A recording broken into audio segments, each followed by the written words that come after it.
Bible Treasures. Topic 5. Worship. Bible புதையல்கள். தலைப்பு 5. ஆராதனை.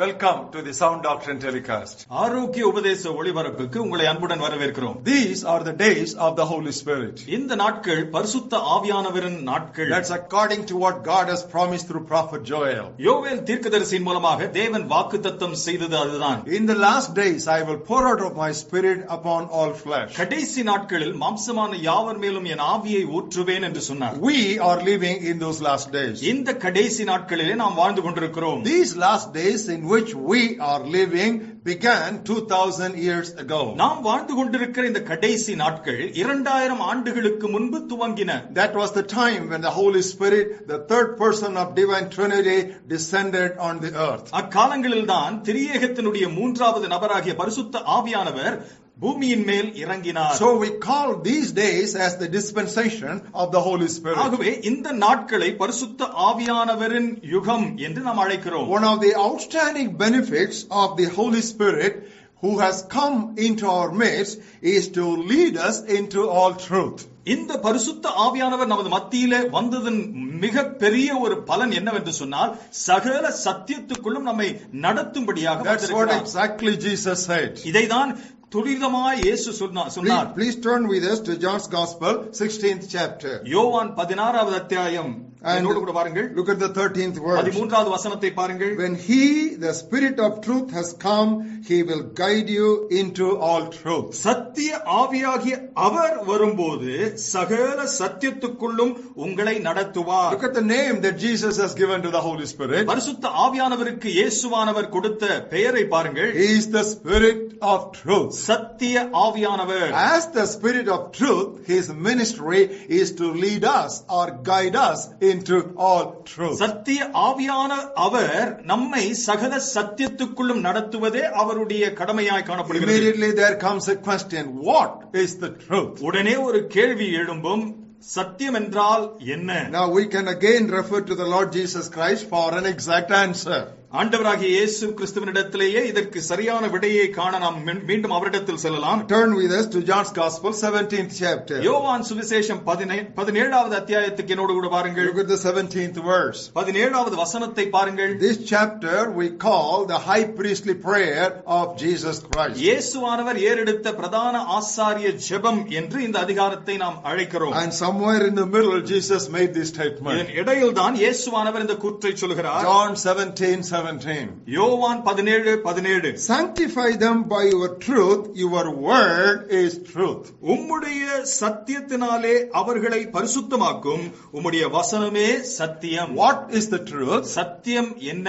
The word of God is the truth. தேவனுடைய வார்த்தை தானே சத்தியம். Now that's the name that Bible itself gives to the Bible in several places all over the scriptures. வேதத்துக்கு வேதம் கொடுக்கிற ஒரு பெயரே இதுதான் பல இடங்களிலே நாம் பார்க்க முடியும். For example, turn with us to 2 Corinthians. உதாரணத்துக்கு என்னோடு கூட 2 கொரிந்தியருக்கு என்னோடு கூட பாருங்கள். 6th chapter 6வது அத்தியாயம் and the 7th verse. 7வது வசனத்தை பாருங்கள். Here we read, it is by the word of truth. சத்திய வசனத்திலும் என்று சொல்லப்பட்டிருக்கிறது. And then when you come to 2 Timothy 2nd chapter, 2 தீமோத்தேயு 2வது அத்தியாயத்துக்கு என்னோடு கூட வருவீர்களே. and if you look at the 15th verse, 15வது வசனத்தை பாருங்கள். there we read, be diligent to present yourself approved to God, a worker who does not need to be ashamed, rightly dividing the word of truth. சத்திய வசனத்தை நிதானமாய் பகுத்து போதிக்கிறவனாயும் என்று சொல்லப்படுகிறது. So what is the truth? ஆகவே சத்தியம் எது? The word of God is truth. தேவனுடைய வசனமே சத்தியம். That is why the Bible itself is called the word of truth. ஆகவேதான் விவிலியமே சத்திய வசனம் என்று அழைக்கப்படுகிறது. And who is the author of the Holy Bible? பரிசுத்த வேதாகமத்தை ஆக்கியோன் யார்? That is the Holy Spirit. பரிசுத்த ஆவியானவர் தாமே. So he is called the Spirit of truth. ஆகவே அவர் சத்திய ஆவியானவர் என்று அழைக்கப்படுகிறார். Now we will be deceived terribly in these last days if we don't have a love and passion for truth. சத்தியத்துக்கான ஒரு வாஞ்சையும் ஒரு ஏக்கமும் இல்லாவிட்டால் நாம் வெகுவாய் வஞ்சிக்கப்படுவோம் இந்த கடைசி நாட்களிலே. Turn with us for a passage of warning in 2 Thessalonians 2nd chapter. 2 தெசலோனிக்கேயர் 2வது அத்தியாயத்திலே காணப்படுகிற ஒரு எச்சரிக்கைக்காக என்னோடு கூட வாருங்கள். Now look at verses 9, 10 and 11. 9, 10, 11 வசனங்களை பாருங்கள். The coming of the lawless one is according to the working of Satan with all power, signs and lying wonders, and with all unrighteous deception among those who perish, because they did not receive the love of the truth that they might be saved. 9வது 10வது வசனம், அந்த அக்கிரமக்காரருடைய வருகை சாத்தானுடைய செயலின்படி சகல வல்லமையோடும் அடையாளங்களோடும் பொய்யான அற்புதங்களோடும் கெட்டு போகிறவர்களுக்குள்ளே அநீதியினால் உண்டாகும் சகலவித வஞ்சகத்தோடும் இருக்கும்.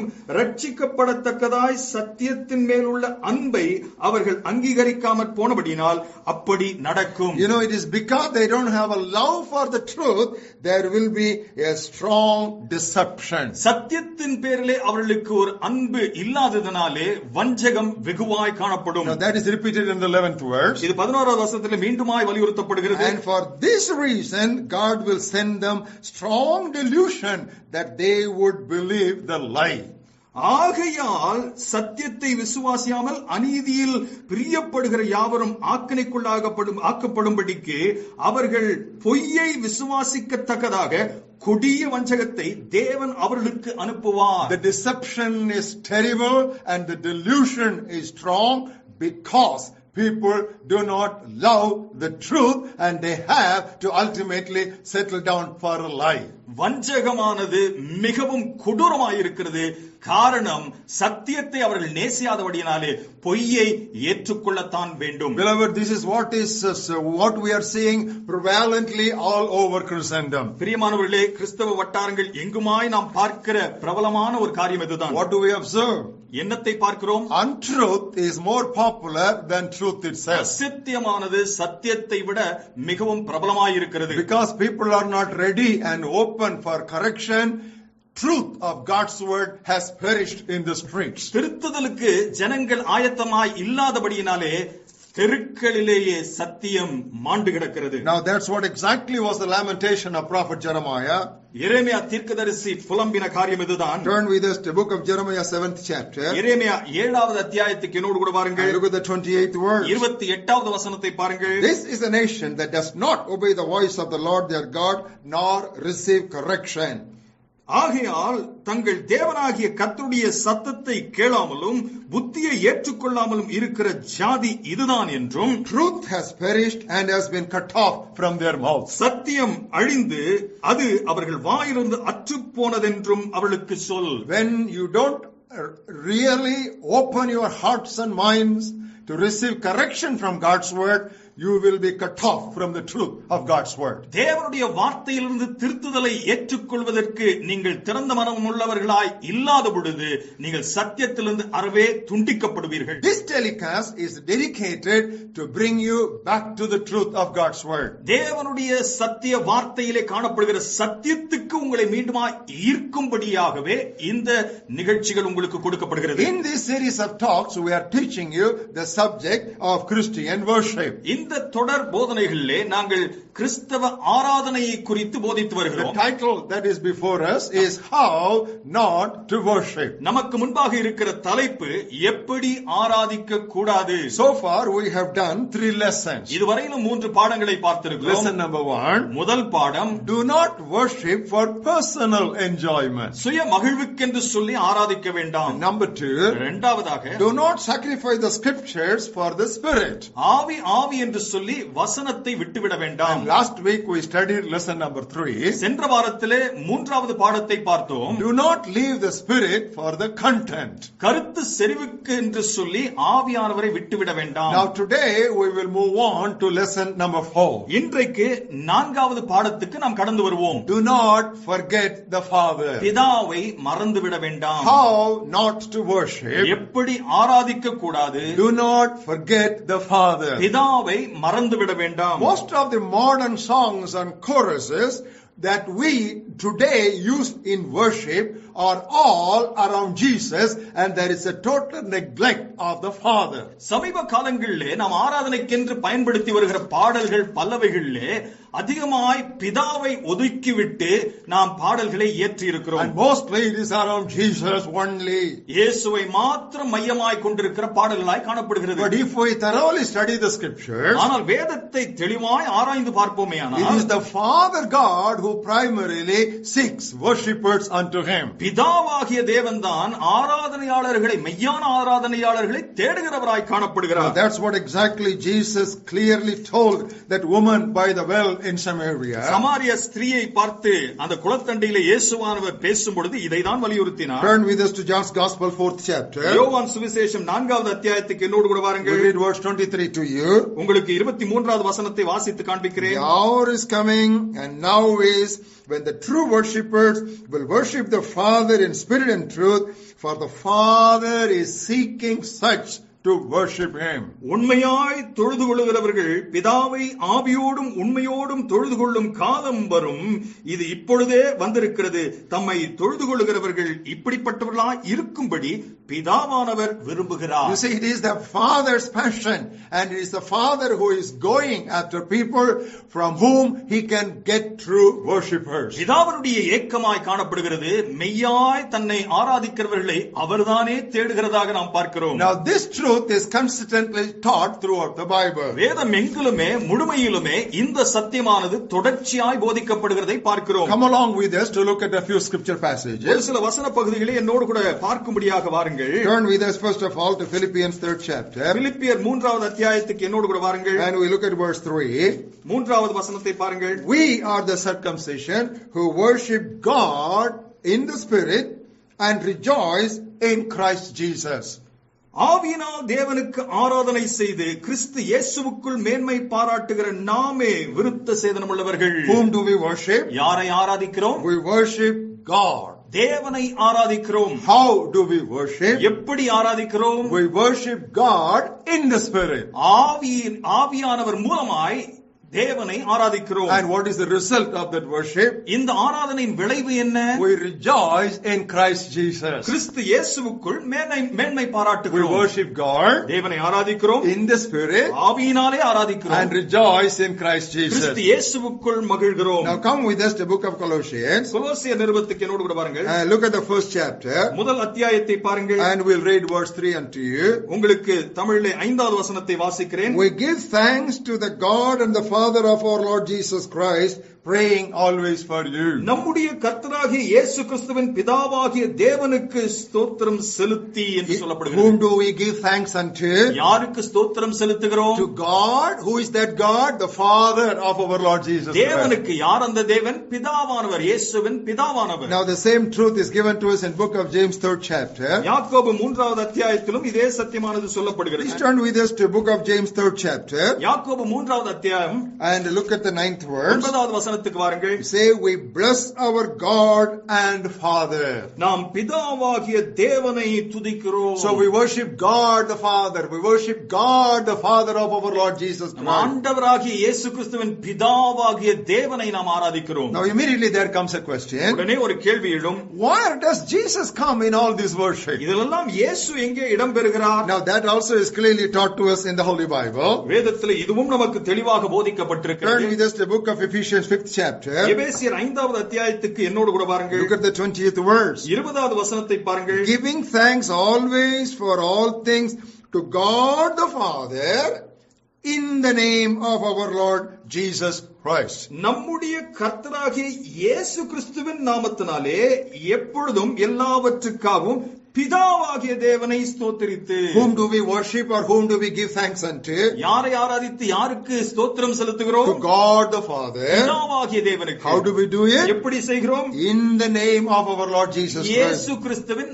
நாமத்தினாலே. Now the same truth is given to us in book of Colossians 3rd chapter. கொலோசியர் 3வது அத்தியாயத்திலே இதே காரியம் சொல்லப்பட்டிருக்கிறது. 17th verse. 17வது வசனத்தை பாருங்கள். Whatever you do in word or deed, do all in the name of the Lord Jesus, giving thanks to God the Father through him. வார்த்தையினாலாவது கிரியையினாலாவது நீங்கள் எதை செய்தாலும் அதையெல்லாம் கர்த்தராகிய இயேசு கிறிஸ்துவின் நாமத்தினாலே செய்து அவர் முன்னிலையாக பிதாவாகிய தேவனுக்கு ஸ்தோத்திரியுங்கள். So you give thanks to God the Father through the Lord Jesus Christ. பிதாவாகிய தேவனை நாம் ஸ்தோத்திரிப்பது இயேசு கிறிஸ்துவின் நாமத்தினாலே. Now in this context I want to teach you an important principle of biblical interpretation. இங்கே வேத வியாக்கியானத்தை குறித்த ஒரு முக்கியமான கருத்தை உங்களுக்கு முன்பாக வைக்க விரும்புகிறேன். Any doctrine must be established only if there is a consistent teaching of that throughout the scriptures. வேதம் எங்குமாய் நெடுகவே ஒரு காரியம் போதிக்கப்பட்டிருந்தால்தான் அது ஒரு உபதேசமாக எடுத்துக்கொள்ளப்பட முடியும். You cannot simply pick up one or two passages or one or two verses from obscurity and build up a doctrine. ஏதோ ஆங்காங்கே ஒரு மூலையிலே கிடக்கிற ஒரு வசனத்தை எடுத்து அதிலிருந்து ஒரு உபதேசத்தை நாம் ஏற்படுத்தி விடக்கூடாது.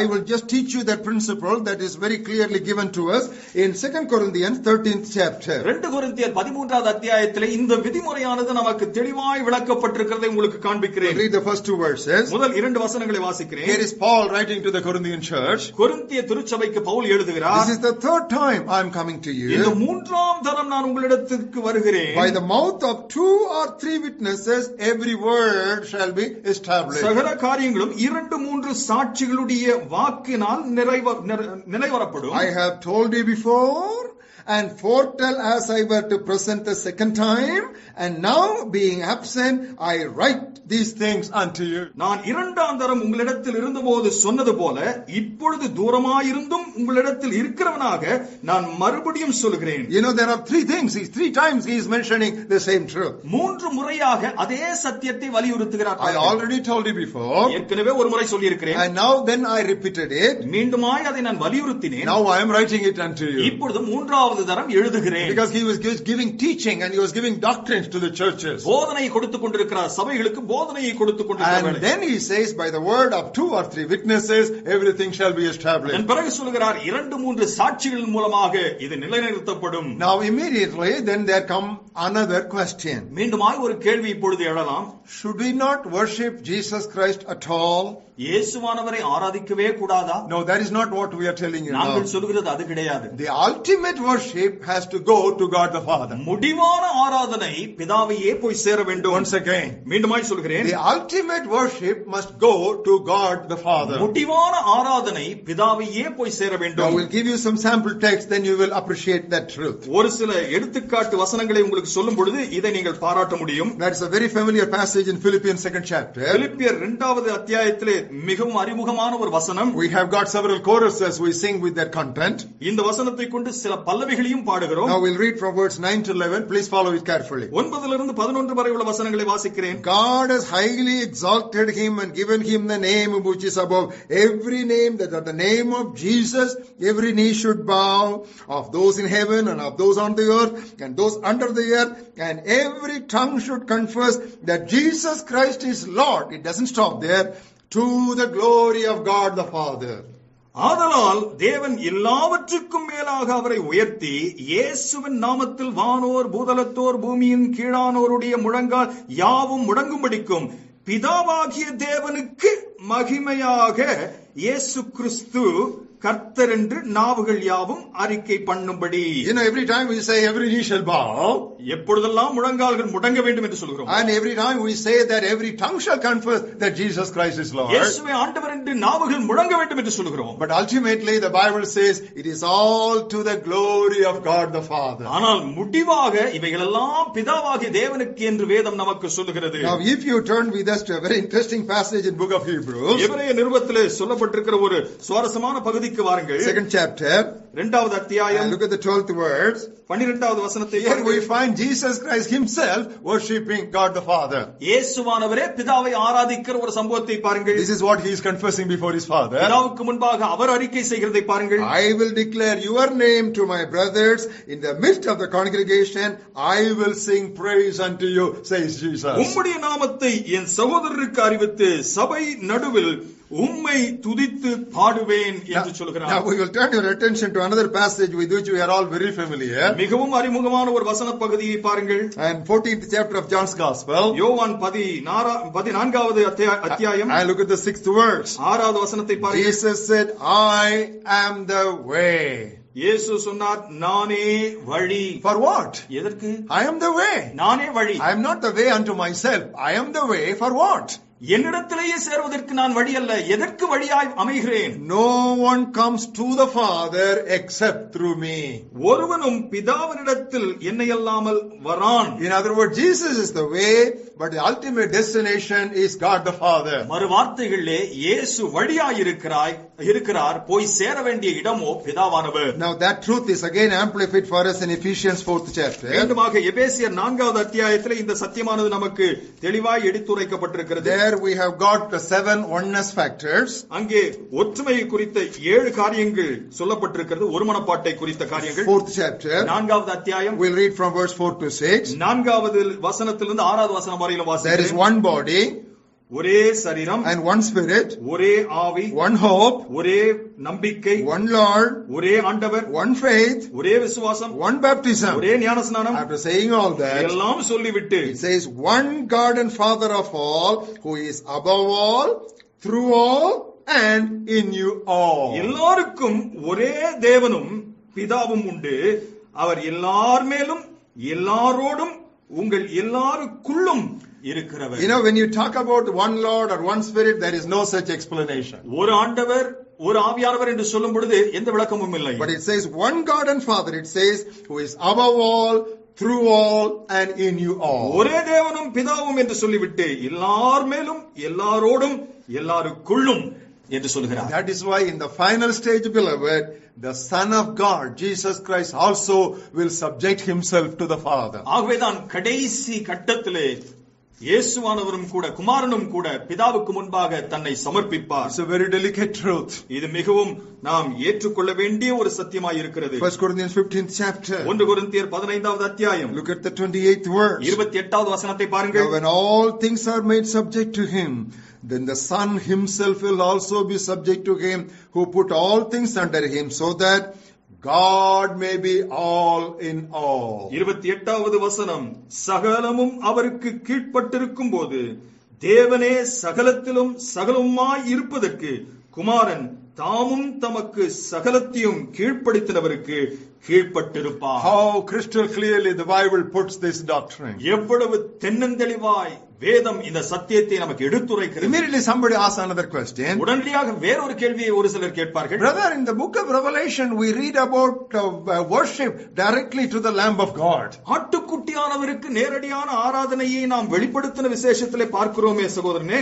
Let us look at those passages and see what it means. அந்த வசன பகுதியையும் பார்த்து அதனுடைய அர்த்தத்தை நாம் புரிந்து கொள்வோமே. Turn with us to the book of Revelation. வெளிப்படுத்தின விசேஷம் and look at the 5th chapter. 5வது அத்தியாயம். I'll read to you the 13th verse. 13வது வசனத்தை உங்களுக்கு வாசித்து காண்பிக்கிறேன். Every creature which is in heaven and on the earth and under the earth, such as in the sea, and all that are in them, I heard them saying, blessing and honor and glory and power be to him who sits on the throne and to the Lamb forever and ever.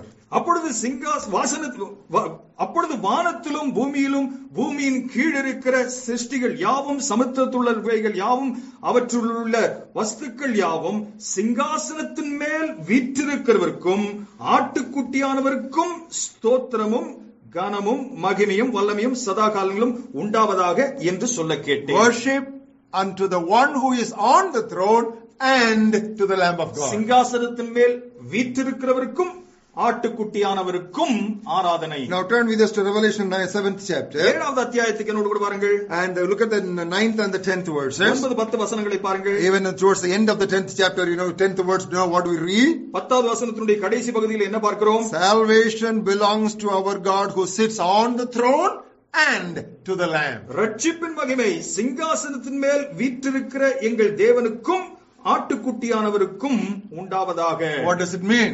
என்ன அதனுடைய அர்த்தம்? After we go to heaven, the mediatory work of Jesus Christ between us and the Father would be over. No necessity. பரலோகத்துக்கு போன பிறகு இயேசுவானவருடைய மத்தியஸ்த பணியானது முடிவடைகிறது. அது அவசியம் இல்லை. So at that point of time, both God the Father and the Lamb of God are worshipped together. அந்த காலகட்டத்திலே பிதாவாகிய தேவனும் ஆட்டுக்குட்டியானவரும் இரண்டு பேரும் ஒன்றாய் ஆராதிக்கப்படுவார்கள். At the same time, there is no direct teaching anywhere in the Bible as to be worshipping the Holy Spirit. அதே நேரத்திலே வேதத்திலே எந்த பகுதியிலும் ஆவியானவரை நேரடியாக ஆராதிக்க வேண்டும் என்கிற போதனையே கொடுக்கப்படவில்லை. On the other hand, if you turn with us to John 16th chapter, மறுபக்கத்திலே யோவான் 16வது அத்தியாயத்துக்கு என்னோடு கூட வருவீர்களேயானால், look at the 14th verse. 14வது வசனத்தை பாருங்கள். What will the Holy Spirit do?